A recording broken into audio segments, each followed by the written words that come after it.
Well, that's where it starts. And we all have issues. That's just how we're built. And it's, and they're resources depending on what you do with them. I call it God's awful grace. I felt like God wanted me to be here. So. Well, then you better listen.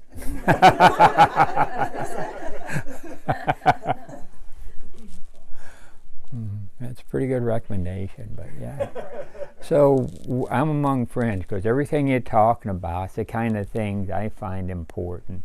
And my focus, generally when I first started working with this stuff, was trying to help families and growing up around it. I grew up down in Virginia. I come from down in Shenandoah and the Blue Ridge, come from a whole long line of moonshiners, bootleggers, and crazy sumbitches. But I can hold my own with any of them. By the way, I do speak Marine fluently, so if you find it offensive, I'll try to clean it up, but don't hold me to it. Oh, I got it. You know a redneck's last words, don't you? Hold my beer and watch this. Yeah. That was one of those hold my beer and watch this kind of guys, but that's just what it is, and here again, I've been here, moved here in '79 to work at the university. I was their alcohol and drug counselor and set up and coordinated their employee assistance program. And then after a few years, I couldn't do what I needed to do because you had to go through people that didn't know what you needed to do. So I resigned and started a practice called First Things First. And I thought, when I was starting my practice, I thought, well, what's the most important thing that you have to do to get well or help somebody with a problem? And that is, the first place to start in helping anybody is right here with your own self. So that's the first thing. So that's where the concept of that name came from. And so that's where my focus is going to be. I was involved, when I got out of graduate school, my master's is in education and counseling. And when I got out of graduate school, I went to work for a halfway house at a residential facility for street drunks. And nobody knew anything about alcoholism in those days. It was called the new profession. There wasn't licensure, certification, any of those kind of things. The reason they built the place is the hospital and the jails were tired of putting up with drunks, so they wanted a place to dump them. And so I got in there and I did some training to learn something about it. And what I learned is I needed to do my own work. I used to teach drunk driving groups and have a few drinks and drive out to teach a drunk driving class. I've come to realize that maybe that's not normal. And so I started looking at my own stuff and decided maybe me and alcohol wasn't a good idea and stopped drinking. I've been sober since 1975, so that just means I'm old, so. Yeah. But I'm sure it saved my life, and it helped my kids, and my wife and I, we go to meetings together. We both grew up in crazy families. My grandfather was a drunk. Mainly, he was homeless when he died. Of course, the old shame name for drunk is drunkard, and he was always called a drunkard. And my mom was really angry at him and abandoned him. And when you're a kid and you're around that stuff, you say, what is this? Because he was a beautiful person. One of the things I did before he died was I went and spent time with him because I wanted to get to know who he was, to see through his disease to who he was. And he's a beautiful person. And a lot of things I value in me come from that side of the family. That's the Bauer, or the German side. So my mom was a Bauer, and Ramsey is Scotch Highlander, so I didn't have a prayer. But and my grandfather on my dad's side, I think he might have been alcoholic. I never caught him that, but from all the empty bottles out in the woods on the farm, didn't look like social drinking to me. Anyway. And he was very abusive to my dad, so both my parents grew up in crazy families, and this stuff's multi-generational. If you don't break the cycle, guess who's next in line? And fact, I'll repeat myself. I'm going to do a whole class on kids and families and relationships, and that's some of my favorite stuff to talk about. So, and it's been helpful in my own world and life and recovery. Somebody told me once, any of the anger you don't deal with will show up in your grandkids. And I thought, when I heard that, I said, it's time to stop the machine. It's time to break the cycle, because that ain't going to happen. So a lot of my recovery work's been around family of origin and what they call codependency. And that's an addiction in and of itself. It's a people addiction. I've heard it called the disease of the disease. Most of us who develop addiction start out codependent. And I think our addictions branch off from that. And I need to deal with that along with my other addictions. Besides, I never met an addiction I didn't like. My primary one was alcohol, but I can hold my own with most any of them. So that's just what it is. So I feel comfortable with being in recovery, and it's been and I thank the Lord every day for it, and keep on to help me out. And so far, so good. So anyway, that's kind of it. And I'm here because I think I've learned some things on both sides of the desk that I can share and might help you guys out. But this is reciprocal. You guys got something to help me out with too, so I expect it to go both ways. The other thing is, I can't teach you anything. I can give you an opportunity to learn. But sometimes that's all you need, you know. And trust what you already know.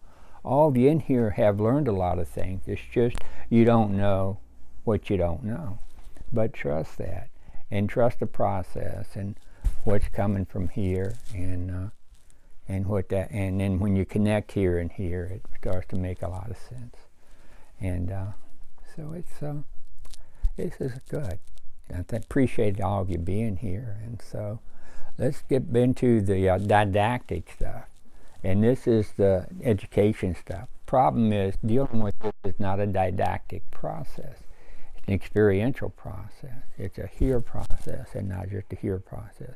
It's actually some of both. So what we're going to talk about today is, I'm going to ask you, I'm going to test you right off here. Alcoholism addiction is a what? What would you fill in there? Disease. A what? A disease. A disease. Oh, I knew. We always have one. One of these bleeding heart liberal coming here. I'm sorry. No. So do you hear this? So you're going to try to tell me that all these drunks and druggies and opiate and potheads and crazies running around driving and killing people and tearing up stuff and robbing and murdering and making a mess of the whole world, you're going to try to tell me, they're just sick. They're poor little sick people. Is that what you're saying? You're right. You're exactly right. Problem is, it wasn't always looked at that way. You know, the old idea was that addicts were just weak-willed and bad, and they didn't have any discipline, and all they had to do is suck it up and just have some discipline and just say no. Remember that one? Somebody told me once to tell an addict to just say no is like holding a happy face button up to a manic depressive and saying just be happy, right? But that's part of the mentality. And once you start to understand it as a disease, then it starts to make more sense. And once you, not just physical, but psychological and spiritual, and we're going to cover all those areas in here. Then when you hear somebody saying, you wouldn't believe what that person did, you'll say, well, of course that's what they did, because that's what's wrong. And if you don't understand that, you know, you just it doesn't make any sense to you at all. And once you do, you'll say, well, yeah, that's what the problem is. And then you can see the person through the behavior to the person, and that makes a big difference. Makes all the difference in the world. So let's talk about this thing as a disease. Addictions these are medical terms that apply to addiction. And everything under alcoholism applies to other addictions. Everything under addiction applies to alcoholism. First of all, substances, alcohol, and addiction is a primary problem. Primary means number one. Now, we might have a couple Packer fans in here, would be my guess, right? So in the fall, when Rodgers drops back to pass, who's he want to get the ball to first? Well, and who is he? Number one. His primary receiver, number one. And that your primary grade is the first grade. And primary problem is the first one you got to deal with. And if you got a person who's an alcoholic with depression and physical problems and marital problems and all kinds of other problems, you have to start with the alcoholism. Those others can't be addressed. That's the first one you want to stabilize. It's also chronic. Chronic means it don't go away. I've been sober since 1975, but I'm still an alcoholic. An old street drunk told me when I was working at that residential facility that there are two kinds of alcoholics. There's the practicing kind and there's the recovering kind. And once you become one, those are the only two choices you have. And if you choose the recovering kind, you can have a pretty good life, but the alcoholism's still there. I also happen to be epileptic and hemiplegic, and I haven't had seizures for about 2 years, but I'm still epileptic. And I take medications to address that. See, that's a chronic disease too. So because the symptom's not there, don't mean the disease has gone away. Just means you have a chance to do some work to get well from it. So it's chronic, it's progressive. It's always getting worse. If you think of it like a U-shape, and that's coming up here in a minute, you start at the top, it's like falling in a hole, and as long as you're drinking, it's going to keep getting worse and worse. And even if you stop, like I say, you know, I haven't drank for 40-some years. If I start back, I don't pick it up where I left off. I don't pick it up better than before. I pick it up 40 years later. So if I start back, it's going to be a lot harder for me to get out of it. The people that relapse early in their recovery are in better chance of turning around than the ones that relapse late in their recovery. Or the person say once he had stopped for 35 years and started drinking again, and it's his term. I almost didn't make it, and he was very fortunate that he did. And when I heard that, it pissed me off. I said, I can't beat the system, you know. It's all or nothing. I can't quit for a while and go back and then be okay. So it's not how to quit, it's what I need to do to stay quit. Quitting's easy. Hell, I did it a bunch of times. Now, staying quit, I used to quit every day. The staying quit meant I need to do some work on me and things I grew up with and all kinds of stuff I didn't have a clue about. And there's no instantaneous insight into this stuff. It's a process. It's kind of like when it gets light in the morning, you know what I'm saying? It just kind of happens over time. And if you do the work, that'll happen. If you don't, it gets worse, and it's as fair as it gets. So it's progressive. On the other side, with addiction, compulsive use means that you just do it. You don't think about it. It also, there's one symptom when you look at where you separate an abuser from an addict. That one symptom is loss of control. That's compulsive use. And loss of control can occur in a number of areas. First of all, how much I use or drink or act out. Secondly, when I use or drink or act out. And thirdly, what happens when I use or drink or act out. And if you cannot always predict the outcome of your behavior once you start drinking or using or acting out, that's loss of control. It's like eating green beans. When I eat green beans, I always know what's going to happen. When I was drinking, I couldn't say that.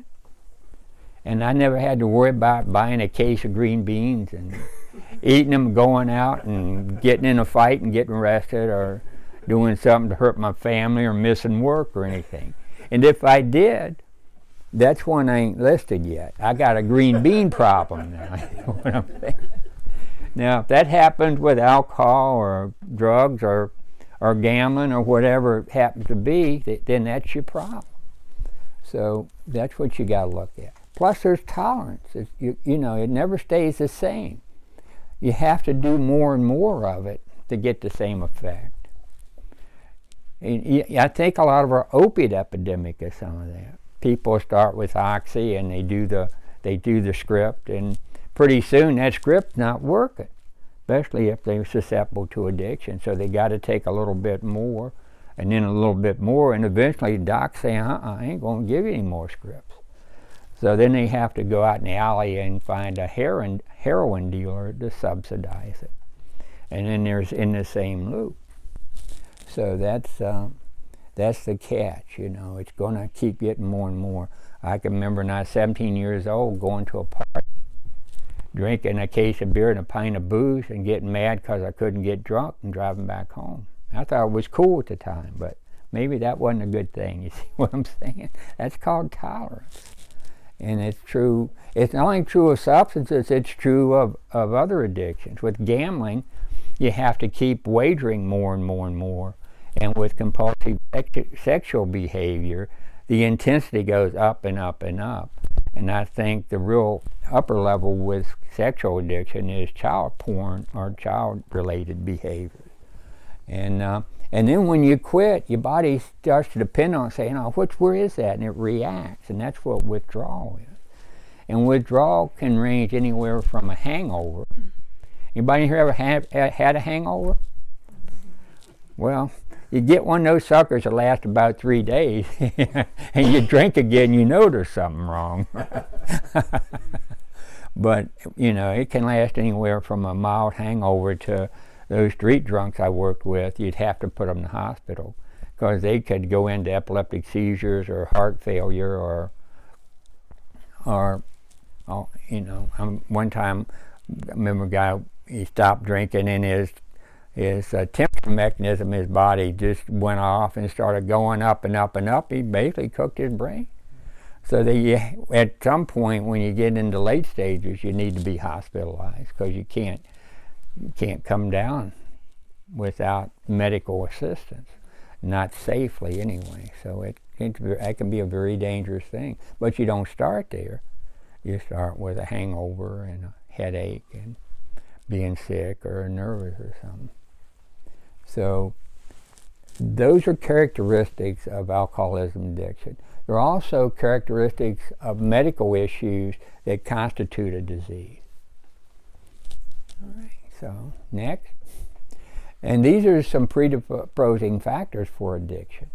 First of all, it's very likely to have been your family. Having your family predispose you anywhere from 40 to 90%. And the next thing is engaging in addictive behavior. And there's only one of those you can do anything about. And if you have it in your family and you don't act out or drink or use, then it's not going to be an issue. That's true of other diseases like diabetes and heart disease too. There's a lot of heart disease in my family, but I exercise regularly and I eat well and I take care of myself. So it's not as much an issue. My blood pressure and heart rhythm is really good. But you know, it's there, but I'm not doing anything to tap into it and aggravate it. And it's the same with if you got an alcoholism family and if you don't drink or you don't put yourself in a position where you're going to put gas on the fire, it's not going to blow up on you. And so that's the choice you have. Okay. And it's the same with other substances. And addictions are classified in basically two categories. One is substances, things like alcohol and drugs. Food and sugar is highly addictive. We're going to talk about that in a minute. And the other used to be called behavioral, now they call them process. I guess insurance companies can charge more for process than behavioral. I don't know. But they're the same thing. There are things that are non-substance. There are things like gambling, compulsive sexual behavior, codependency, which is intense relationships or people addiction, work addictions, high-risk behaviors like skydiving, base jumping, and things like that. And gaming, internet just got at it, because that can be very addictive. Our information surfing on the internet is a part of that. And when you get into that, you just kind of get lost. And the difference is with the substances deal with whatever it is you're trying to avoid by medicating it. The behavioral ones deal with it, whatever you're trying to avoid by distracting you from it. And the way I explain that, it's like a guy standing on a railroad track and he looks up and he sees a train coming. He doesn't know what to do with the train, so he goes, "Good, there's no train coming that way,"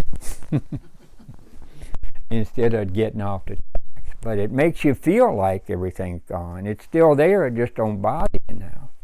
And I think you're better off to know than to not know.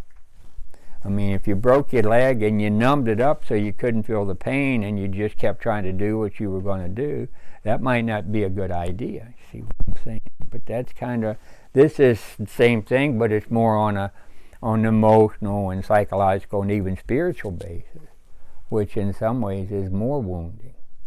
All right, so what do we got? Okay, what I'm doing here is comparing alcohol to sugar. Alcohol is basically a double sugar, and they're both physiologically addictive. They both trigger tolerance and withdrawal and craving. I've always said if it wasn't for booze, sugar would have been my drug of choice. And it still is. I have to watch that.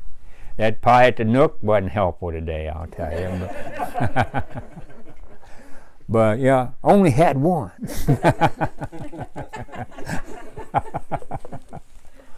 Mm-hmm. Plus, alcohol and sugar are both ingested and not digested, which means it's like spiking. It goes, once you put it in your body, it goes directly into your bloodstream. It doesn't have to be digested in your stomach, which hits you hard, which gives it a pretty powerful effect. And both alcohol and sugar empty calories. You can feel full, but you're really starving to death and nutritionally deficient. You're destroying yourself, but you feel like, I'm full, I'm eating, I'm doing okay. And you can develop a lot of serious medical problems as a result of that, including what I listed there: diabetes, weight gain, obesity, pancreatitis, cancer, high blood pressure, and heart disease, fatty liver. You can get a fatty liver from eating too much sugar. Most people associate that with alcohol, but it comes, both of them come. And the dementia, chronic fatigue syndrome, gastric intestinal inflammation, insulin levels and insulin resistance, depression, anxiety. This is interesting. In this study, they took rats who were biologically set up to prefer cocaine. And when given a choice between artificial sweeteners and cocaine, they always chose the artificial sweeteners. That's kind of powerful stuff. But, the M&Ms aren't going to put that on the label, I guarantee you. But that says something about how powerful it can be. So it falls in the same category, and that's why I try to be careful with sugar. And plus, we all know, or we're finally figuring out, that inflammation is probably a basis for most of our significant chronic medical problems. Everything from Alzheimer's to heart disease to diabetes to arthritis, rheumatoid, those kind of things. And carbohydrates and sugar increase inflammation in your body. That's the primary source information in your body. Sure. And on that last line it says artificial sweeteners, so would that fall into the same category then as sugar? Yes, it does. Okay. In fact, some people say it's worse because it's artificial sweeteners or super sugars. They're concentrated, and they enhance the sweetness. So then you're going to crave a higher level of sweetener, you see. And but they say 1 calorie, but the calories aren't maybe the total piece that you have to look at. So yeah, and most people prefer diet sodas, but I'm not sure you're helping yourself with those. And research shows it doesn't change whether you gain weight or not, whether you're doing diet or regular sweetness. So yeah, the artificial is probably high test sugar in a lot of ways. Doesn't have the calories, but it has an effect on your body that is probably going to hurt you more long term. So yeah. What's next? Now this shows you, this is a diagram of addiction and progression. And this side is getting into the addiction, the other side is going up. And most people start with social use or recreational use if you're a gambler. And, something's not a big problem. And I never understood those people. Somebody go out and have 1 drink or 2 drinks and go home. That's a waste of time. Why would you bother? I've seen my wife pour out half a beer. What the hell is wrong with you? Yeah. A guy told me once, he said he went in a restaurant, and 2 little ladies came in and they were talking, and they ordered a glass of wine. So they brought them wine and they put ice in it. That's the first mistake. You don't ever put ice in a drink, right?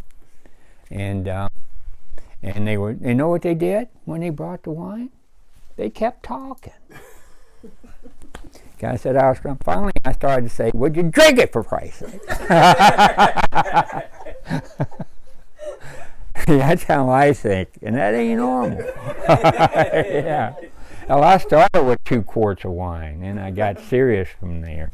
But that's what Earth people do. They make drinkers look bad.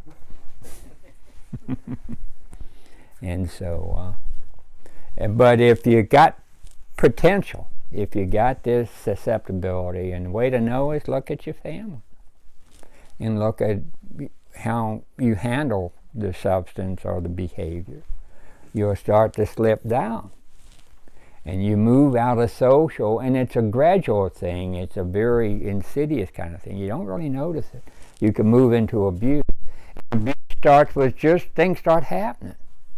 Maybe you miss a day at work, or your wife's upset about it and you just blow it off, or you have a real bad hangover. You can even get something like an OWI, and you start getting into abuse.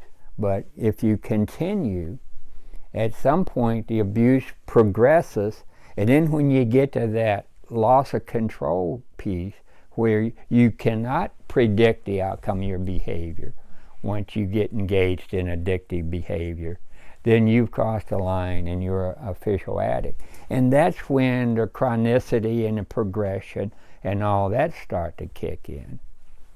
And that's when you need to stop the machine.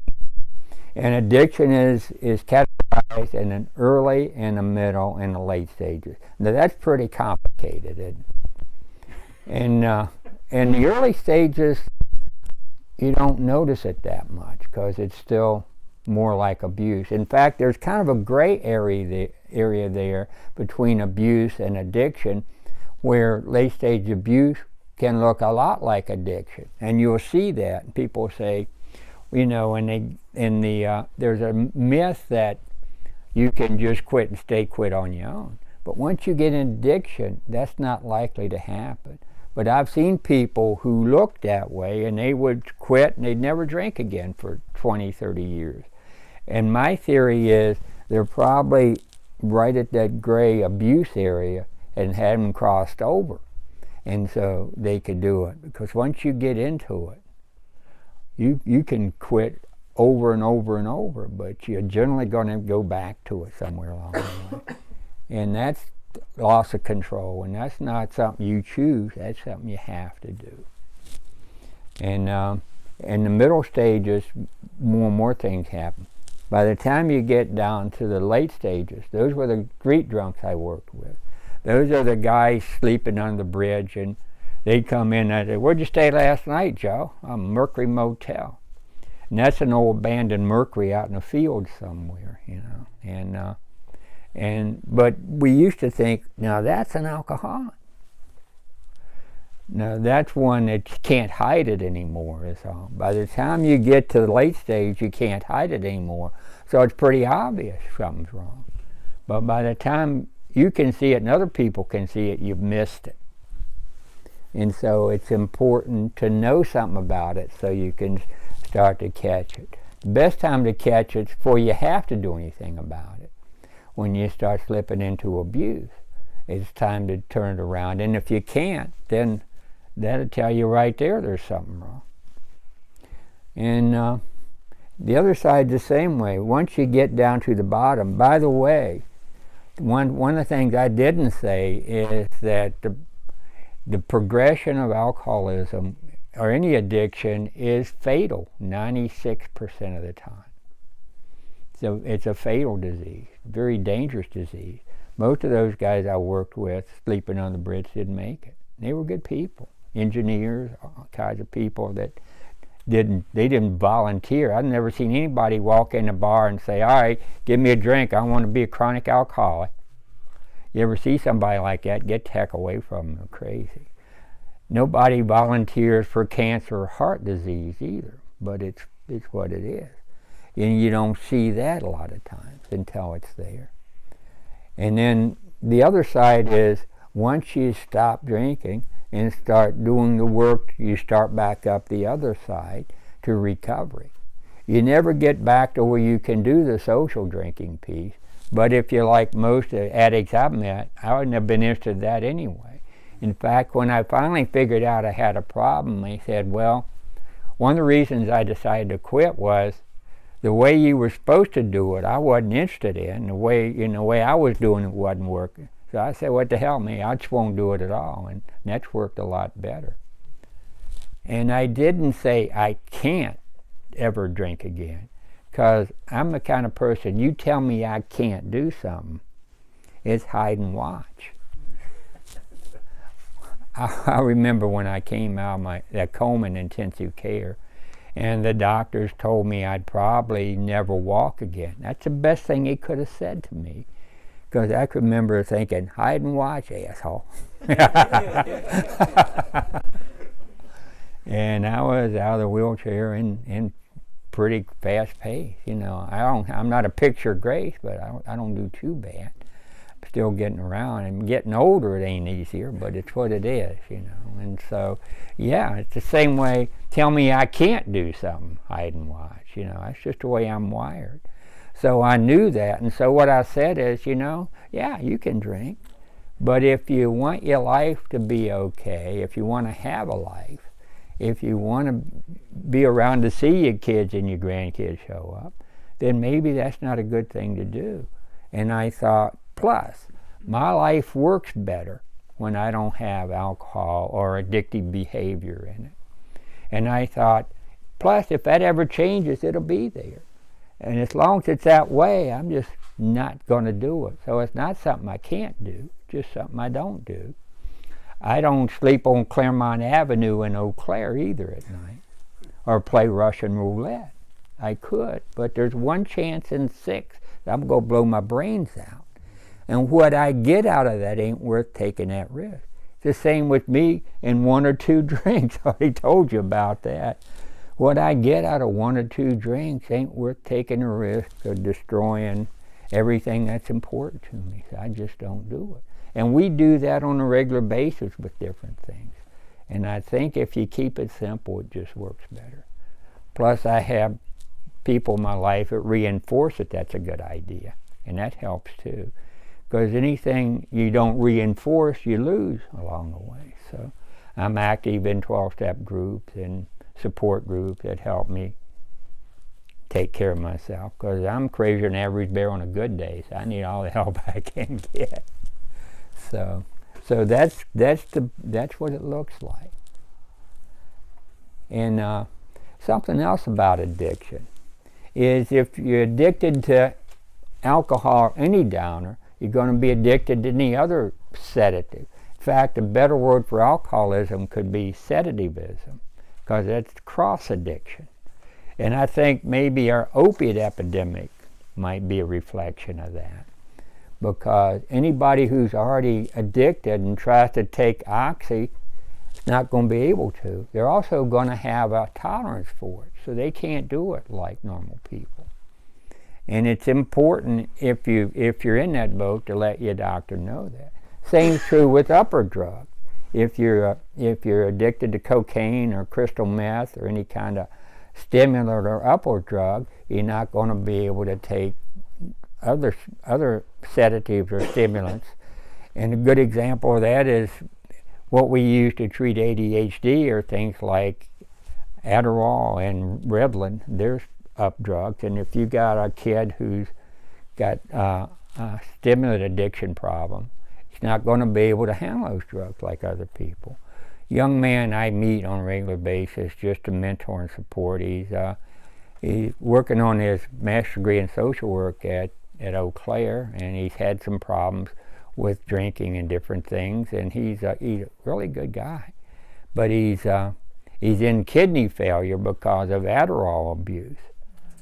And he's concerned about once he graduates, how is he going to get licensed with some of his history? So I'm trying to help him figure out how to get through the system. And he's doing some good work. He's working with autistic kids. He worked in a homeless shelter and some different things. And what I said is, the best thing you can do is be in recovery. Because if you're in recovery, then that's going to give you a better chance of getting where you need to go. Because if you're not, you don't have a prayer. So, and my rule's always been, if I can't make it better, don't do anything to make it worse. And I found that helpful. And marijuana fall in there. Marijuana is an interesting drug. It kind of does whatever you want it to.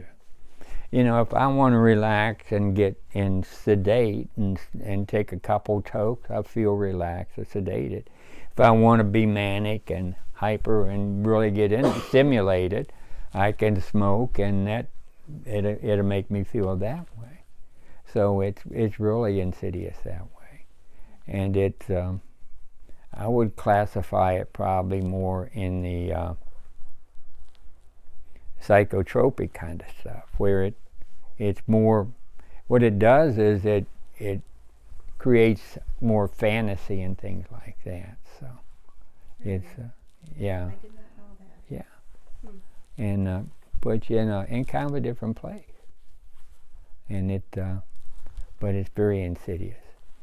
In terms of drugs, it's probably one of the least damaging you can do, other than we're finding out that in terms of lung stuff like that can do a lot of damage, just like cigarettes can. And here again, it's interesting, when they did the thing on drugs, when they set up war on drugs, it was the 1970 Drug Prevention and Control Act. Nixon set it up. And they got 5 schedules for drugs, 1 through 5. And Schedule 1 are the drugs that are the most addictive and have no medical value and the most dangerous. And those are things like heroin and cocaine and things like that. And they put marijuana in that category. And originally people were saying, well, you know, it's not as dangerous as some of those drugs. But at the time, that was in 1970, who was smoking marijuana? The hippies and the counterculture. And if you're a Republican, are they going to vote for you? No. Not likely. So when you put it in that category and make possession a felony, or 3 strikes and you out, then you kind of stack the deck in terms of getting rid of voters that aren't going to vote for you. So some people think that was more about politics than reality. Plus, now we're finding out that marijuana does have some significant medicinal value. So I'm going to spend a class on that, and I kind of get in my soapbox, so bear with me on that, because that makes the problem a lot worse in some ways. So, and we'll get into that. So anyway, so if you're a downer addict, you can't take other sedatives without already being addicted. Same with uppers, and you got the cross addiction and cross tolerance. And people, it makes them, and doctors don't know that. So if you have it, you need to let your doctor know, so he can help manage it better. In fact, I was a consultant at the Metro, which is the methadone clinic here in down in Eau Claire. And their medical director is exceptional at dealing with opiate and heroin addicts and things like oxy and painkillers. And she said, it's really tricky when you got somebody coming in significant pain, back or something. It's really tricky to give them enough that it medicates the pain and makes that livable, but not too much that sets them up for addiction. And most doctors aren't trained in that. In fact, I have a sister-in-law who's had chronic pain for years, and she's tried everything. My brother is talking about moving back to Denver, I think because marijuana is legal there, and he thought that might be helpful.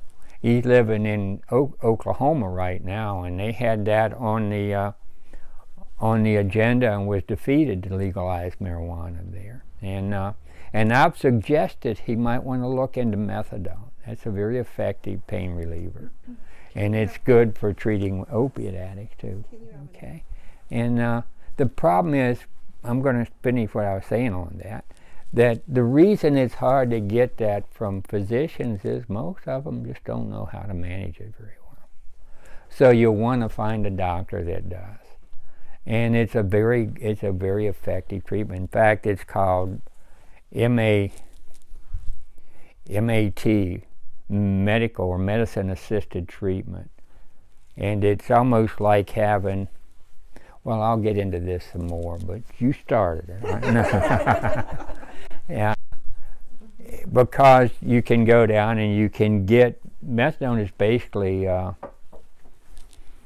synthetic heroin, and so you can go get your dose and use it, and you don't get stigmatized and criminalized. You don't get arrested for it. Plus, it's controlled. In fact, you're starting to see that happen. I've been pushing for a long time. In Vancouver, British Columbia, they have heroin use clinics where people with heroin problems can come in and get prescription-grade heroin and clean needles, and it's monitored. And they offer counseling and stuff to go with it. They pretty much practically limit their overdose issues with that. But in this country, we've criminalized it. Here again, I'm getting ahead of myself because I'm going to spend some time on this because it's so significant, and it reinforces and supports one of the key aspects, psychological aspects of addiction, is that it'd be like criminalizing diabetes and then making insulin illegal. And if you're a diabetic, you're just going to get it wherever you have to. And it's the same, drug addicts, that's their medicine. They can't function without it. And so when it's criminalized and illegal and they can't get it, then they'll go where they have to. And right now, the only thing available is pushers in the alley. And that's totally uncontrolled, and you don't know what they cut it with or what your dosage is going to be, and the needles and all that. So that to me is an accident waiting to happen. And that's more about politics, and it definitely makes me angry because it hurts a lot of people. And we need to look at repeal it. We need to repeal prohibition on these drugs, just like we found out with alcohol how well that worked, remember? And we're doing the same thing all over again, but that's just my own bias. So, and if you've got a family member with an opiate problem, then I would encourage you to check into something like methadone maintenance. But then you still got the fire to deal with. It's just more manageable once you stop going gas on it. And having help with that, I think, is really important. And that's the piece with the MAT that's not always available. And, I've seen that that's part of the whole youth center concept. They have family and that kind of stuff available. Unfortunately, selling the drugs is more profitable than the dealing is more profitable than the healing. So, and I think, and when you got a big company running it, that can be a problem. So, but it doesn't mean it's not a resource. And so you look at other alternatives that kind of accomplish the same thing. They can stabilize a person while they get to that other piece, And so that's where research and having people help you come in. All right, what we got next? It's this, and what I just said about cross tolerance and addictions, true behavior or process addictions too. For example, compulsive sexual behavior. It's easy to go from gaming and information stuff on computer to pornography, and gambling is a dissociative addiction, and to go from that to pornography. And so it's a similar process, and some of the same neurophysiology is involved. With gambling, for example, the closest drug that comes to how the gambling addict feels when he starts to get in what they call get in action is cocaine, because it's the risk and it's the stimulation. It's not about money for them, That's a whole different piece, but that's kind of important. And if that's what it's about, I can get that other places too. So.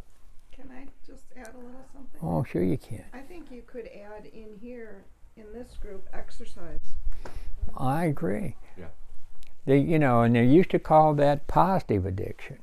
And we're seeing more and more, maybe not. And it is, unless you run yourself into the ground, unless you overdo. And my attitude's always been, if it's worth doing, it's worth overdoing. And maybe that's not necessarily a good thing, yeah. And you do get an endorphin and a lift out of that. But it can be a good way to manage things like depression and anxiety. I know for me, whenever I was really stressed out, I used to take it out on the road and go out and race walk and do a few miles, and that would kind of level me down. But I also tried to keep it in perspective, not overdo it, and it's still that way. I always had a brain thought it could live without its body, and that didn't help. So. And so my body keeps me honest. So if your brain says go and your body says no, listen to your body. That's been my rule. Okay, and so it can be helpful, but like you say, with anything, if you overdo, it can hurt you. So I think all things equal, exercise, it can be beneficial, and but you got to keep it in perspective and use it in a way that helps you instead of the way it hurts you. So. Okay, now this shows some effects, primarily alcohol, and you'll see that you don't really have to drink a lot before you really start experiencing significant issues. Look at 2 drinks, which is like a 0.04% alcohol. A normal person, whatever that is. Normal is a 4-letter word in my vocabulary, by the way, along with moderation and things like that. And you start flushing up and you begin to lose inhibitions, your heart speeds up, you really start feeling it. And most people won't drink more than about 2 or 3 drinks just for that reason. It makes them feel abnormal, and they can feel it. And they'll say dumb things. They'll say, better quit now, I'm starting to feel it. What kind of crap's that? You know? But, yeah. And then if you have 3 or 4, your judgment slows down, coordination's off. And we're not even legal limit drinking yet. That's 06. By the time you get to the legal limit, you should be driving. You know, the legal limit for driving, let's go to the next slide. That's what that one's about. Should be absolute sobriety. That also changes with that tolerance thing. Exactly. Too, Good point. If I got tolerance. And even what my own Exactly. was at some point. Yeah. If I've got tolerance, I won't feel it till I've had a 6-pack or more. Here again. Go back to the other one. There was a couple of things I was going to show you. You see, when you get up to about a 0.16, which is 6 or 8 drinks, I think that's where tolerance starts. Most people can't drink that much because by then they're staggering around, they're seeing double, they can't walk, they're getting sloppy. My wife, the only reason she used to drink, she tried to keep up with me, and that wasn't no way that's going to happen. So she got getting sloppy. I'd say, you sit over in the corner, I'll take it from here, right? I want you hurting yourself, right? Yeah, and then if you get on, when you start, move it on up to a 0.16, and then if you drink a 12-pack or more and push it up to a 0.4, you pass out. Now that's your body being smarter than you are.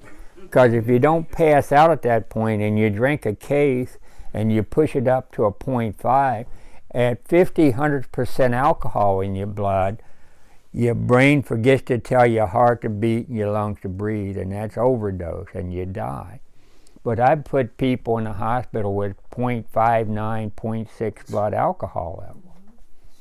And the first thing I'll say to them, it's a damn good thing you're an alcoholic, or you'd be dead right now. Because level 1 criteria for alcohol is, right here at the bottom, being able to drink to a 0.30 and still function. And you'll hear periodically somebody stop for driving with a 0.3 plus blood alcohol level.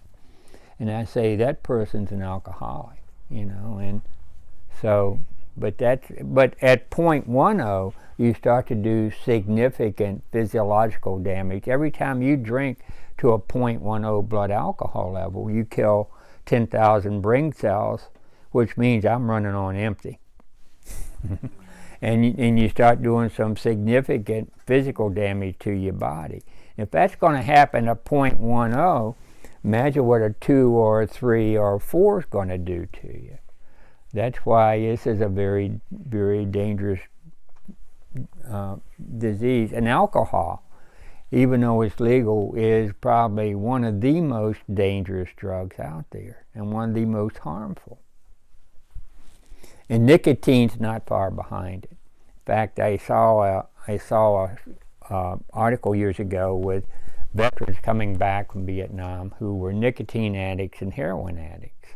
And they had a lot easier time getting off the heroin than they did the nicotine, because they're both pretty significant. They both have pretty good lobbies to keep it that way, to make sure you don't know a lot of this stuff.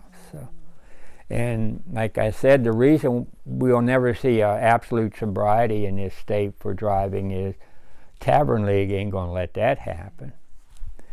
Cause I want to say one thing. I know when I was overseas, and I told my wife this, and a lot of people don't realize this, but I know 80% of my company was on drugs. Well, yeah, I can believe some that. people don't realize, or people are coming home. Well, this is true. You know, when I was in Da Nang, you could get a bag of marijuana for an apple. Yeah. But I wasn't used to that. My drug of choice was alcohol. Yeah. And it just never did anything for me. So it's different strokes for different folk. And so, I'm beg pardon? And they weren't before. No. No. Well, some of them could have been, but I meant, But, yeah. but it was Yeah. the percentage. Yeah. Plus, you know, there's a correlation between stress and relapse and addiction. The higher the stress levels, the higher the potential to develop a problem. And if you're in a combat zone, I guarantee you stress level is going to be up there. I don't know where you were or not. Well, I was in Korea, but I was up on the DMZ. But Well, it's a still different. lot of That's that. Yeah. about the same difference. But and pot was a big thing there too. Okay, because that's Oh, back yeah. in the late '60s. Oh, sure. 60s. I understand. Yeah. There we go. All right. So this shows you here again the drinking thing. When you get to a .10, no way you ought to be driving. Look at this. Reduced ability to maintain lane position and to brake appropriately, and you just reaction time shot, you know.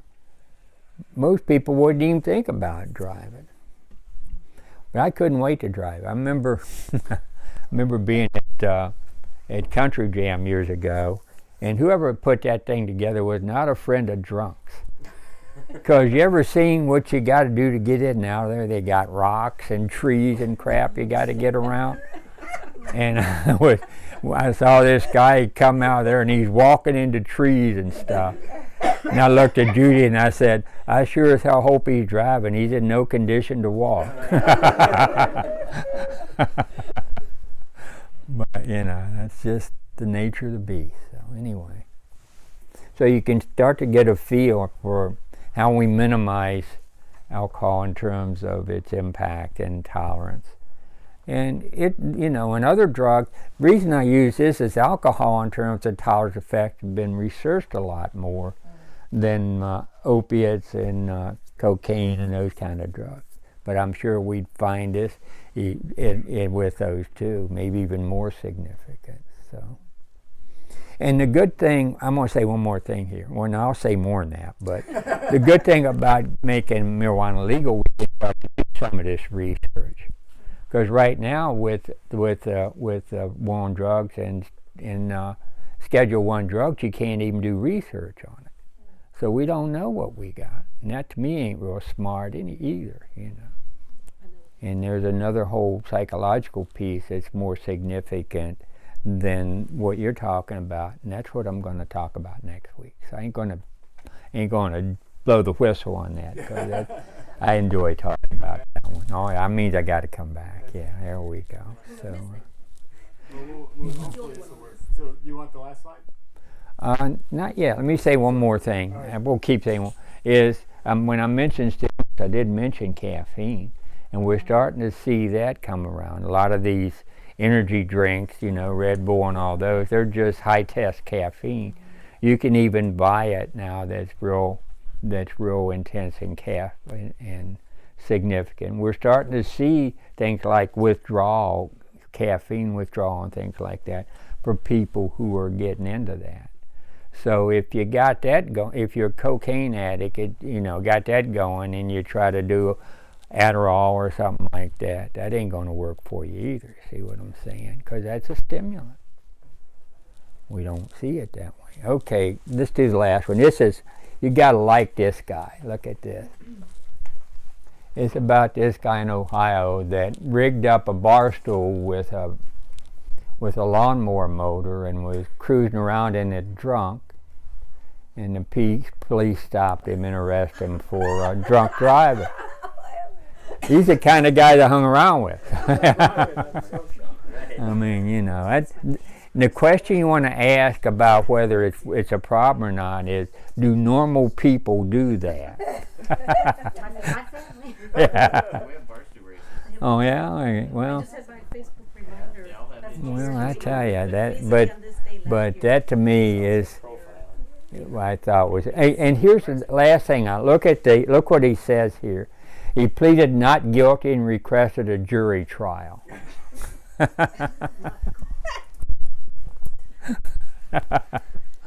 I tell you, it's a conspiracy. I ain't gonna let him get away with this. I heard a speaker say once, said he took badge number. Yeah.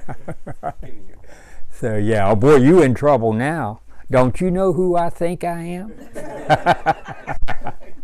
I saw a cartoon once with that. It showed this guy in a bar, and he's got a drink, and the bartender's there, and he's looking at the bartender saying, "Hey pal, don't you know who I think I am?"